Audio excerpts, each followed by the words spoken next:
अस्सलाम वालेकुम। हमारे चैनल कंप्यूटर स्टडी स्टूडियो को लाइक करें और सब्सक्राइब करें ताकि हर नई वीडियो अपलोड होने पर आपको नोटिफिकेशन मिल सके। बिस्मिल्लाहिर्रहमानिर्रहीम। लेक्चर नंबर है 18।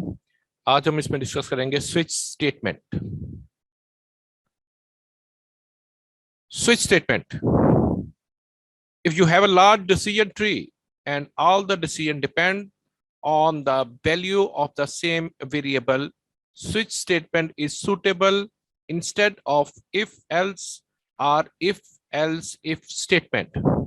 एक हमारे पास वेरिएबल्स है और उस एक वेरिएबल को हमने चेक करना है डिफरेंट डिसीजंस के साथ।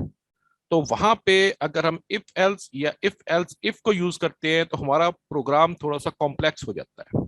तो इसका अल्टरनेट हमारे पास होता है स्विच स्टेटमेंट, जहां पे हम मल्टीपल डिसीजंस को चेक करते हैं। इसका सिंटैक्स देखें जी, स्विच और यहाँ पे इंटीजर एक्सप्रेशन, ये विद इन ब्रैकेट, और इसके बाद आपने कोई सेमीकोलन नहीं लगाना। ये दो करली ब्रेसेस के अंदर जितने भी केसेस आप यहाँ पे चेक करना चाहते हैं, आपने कीवर्ड इस्तेमाल करना है केस, और इसके साथ यहाँ पे आप कांस्टेंट यूज करेंगे 1 और आगे कॉलन। मतलब ये आपके पास है केस 1, फिर केस 2, 3, 4, आप जितने मर्जी चेक कर सकते हैं। लास्ट में हमारे पास है डिफॉल्ट केस। डिफॉल्ट केस से मुराद है कि जितने भी केसेस हम मैच करते हैं, अगर उनमें से कोई भी केस फुलफिल नहीं करेगा तो आपके पास ये जो लास्ट डिफॉल्ट हमने लिखा होता है ये ऑटोमेटिक एग्जीक्यूट हो जाता है। ये हमारे पास होता है ऑप्शनल डिफॉल्ट।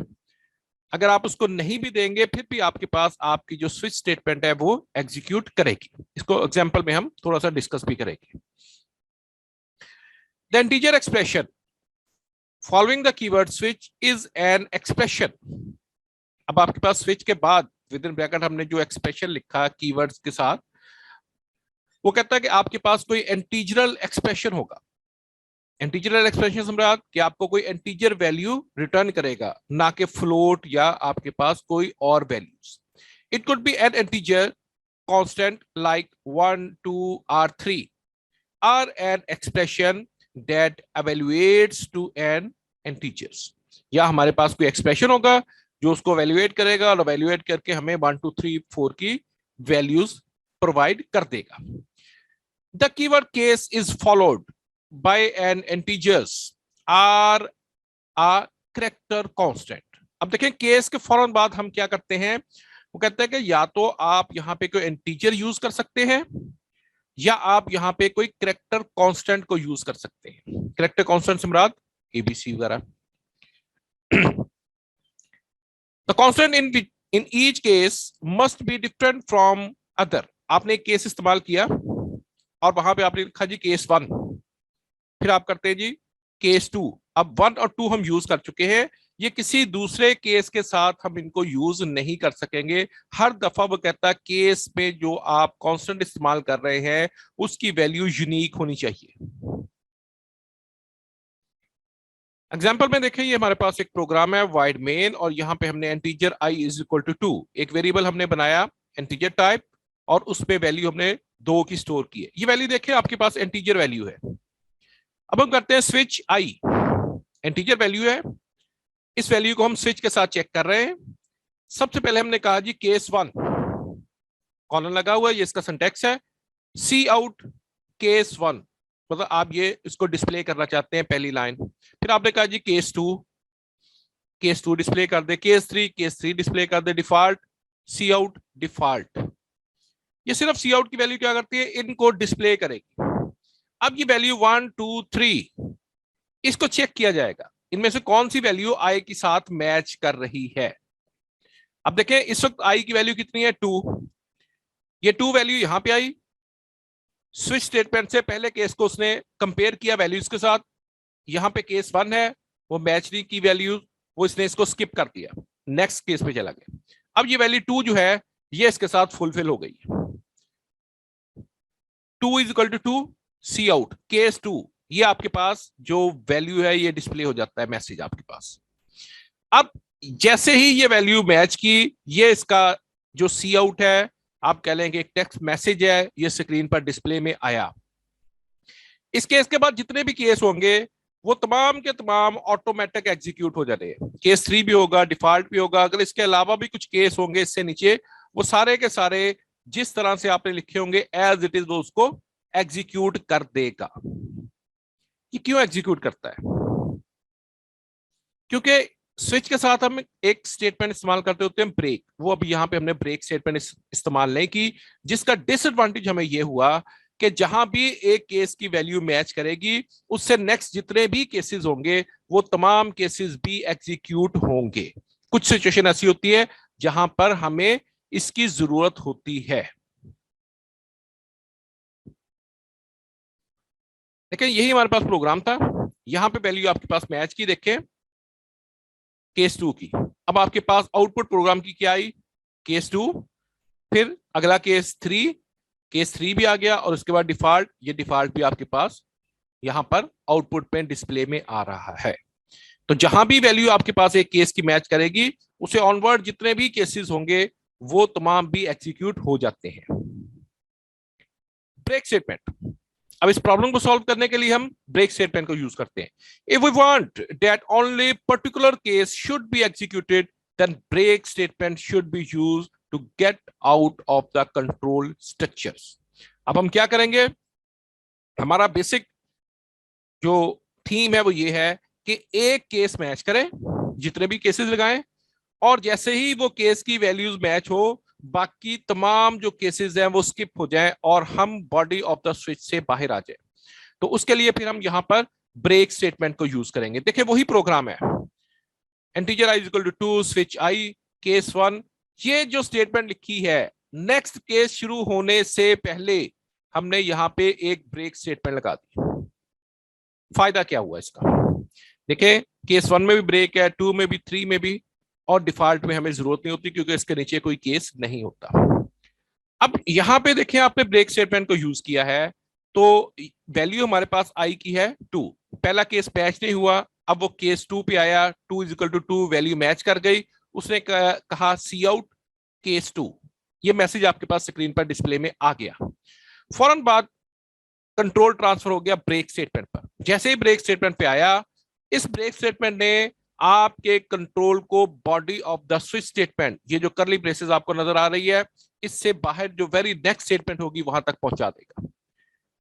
तो जहां अगर हम ब्रेक स्टेटमेंट नहीं लगाएंगे तो फिर ऑटोमेटिक बाकी तमाम के तमाम जो केसेस थे वो आपके पास एग्जीक्यूट होंगे, जैसे लास्ट एग्जांपल में हमारे पास हुआ था। Tips, as in the previous example, the cases are arranged in ascending order 1, 2, 3 and default। देखिए पिछले एग्जांपल में हमने क्या किया, केस 1 है, 2 है, एक तरतीब के साथ उनको लिखा, पहले जी केस 1 है, 2 है, फिर 3 है, आखिर पे हमने डिफॉल्ट लिख दिया। अब ये डिफॉल्ट की जो पोजीशन है आप कहीं भी लगा सकते हैं, आप इसको शुरू में भी लगा सकते हैं। You can in effect put the cases in any order you want। आपकी मर्जी है, आप पहले केस 2 लगा लें, आप पहले केस 1 लगा लें, इसकी कोई रिस्ट्रिक्शन हमारे पास नहीं होती। You are also allowed to use character value in case and switch. 1 2 3 के अलावा आप यहाँ पे करेक्टर वैल्यूज को भी यूज कर सकते हैं, एबीसी को भी आप मैच कर सकते हैं। You can write a case in switch which is not followed by any statement as shown in the next example। अगली एग्जांपल देखें, देखिए करेक्टर CHAR, हमने एक वेरिएबल बनाया CH, C out, enter any of the alphabet ABC। ABC में से कोई alphabet display करे, ये मैसेज स्क्रीन पर आ जाएगा। और यहां पे हमने किया C in करेक्टर, जो कीबोर्ड से आप बटन प्रेस करेंगे वो इस CH के अंदर आकर स्टोर हो जाएगा, और इसको हम स्विच के साथ चेक कर रहे हैं।